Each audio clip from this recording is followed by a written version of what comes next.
What are we doing personally? Oh, we use as much plastic as possible and burn as much fossil fuel. We sort our waste products quite well. We watch what water we have. We are getting rid of gas in our house because gas is not very kind as far as that's sort of concerned. So yes, we try and do our bit. We recycle. And we make sure that our carbon footprint is as large as possible. By flying to New Zealand We every fly year. to New Zealand every year. Unfortunately, we are criminal. And then we rent a van. You could make this a mugshot. Right. Yeah. Right. Because we are climate change criminals, unfortunately. Yeah, Well, we only have one choice, which is electricity and solar. They're the only two that we can do in a suburban place. We can't put a wind farm up, we can't put any of that sort of thing in, but you can put solar panels on your house. Well, apart from having been persuaded that it's there, I'm not actively campaigning.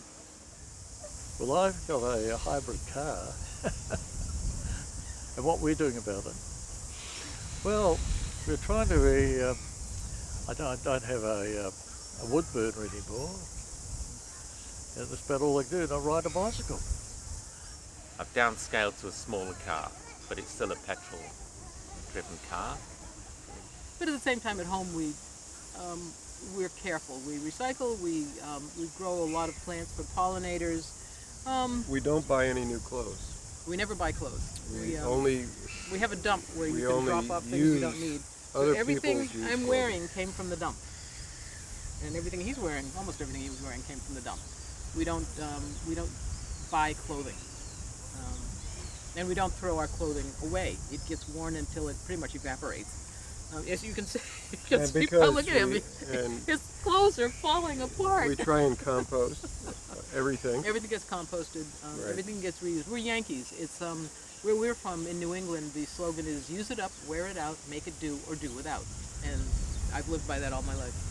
I can't really say that outside of that, apart from having empathy with the cause, I don't really see what I, as an individual, can do other than take up an active position. I think if we all do our bit in the sorts of areas where we can make an impact, that's great. So, simple things like taking care of litter and so forth obviously have an impact. We're very much into masks at the moment on the ship, making sure you tear off the elastics on the masks. Even simple things like that have an impact. Yep. Getting back to, I come from a farm, agricultural farm, dairy farm. Getting back to basics, teaching the young ones about the garden. Yeah. I think that's where we've got to go back to. We've lost it somewhere along the line. Yeah. No, we recycle. It's changed. I think there are two things that affected me. I started working with a charity during COVID, and it's made me very conscious of food waste, made me very conscious of recycling clothes. It's also, we have solar power. It also changes, I think, just really simple things, being conscious about whether we use glad wrap or not glad wrap, because we fish in the high country for trout, and so you get very conscious of the impact of poor farming on the environment that nobody ever thinks about, or the impact of over farming, all chopping down all the trees. So I think it's being aware, and I think it's, without beating people up, having conversations about ways that we could all make a little bit of a difference, I have to say. And even our little gardens, it doesn't matter what size little patio, all you need is a windowsill to put a seed in. I think we need to go back and teach our children that. We're very lucky, our children are in their 40s and we have grandchildren. So, we can instill what we have. But as our older generation peter out, oh, that sounds terrible, doesn't it?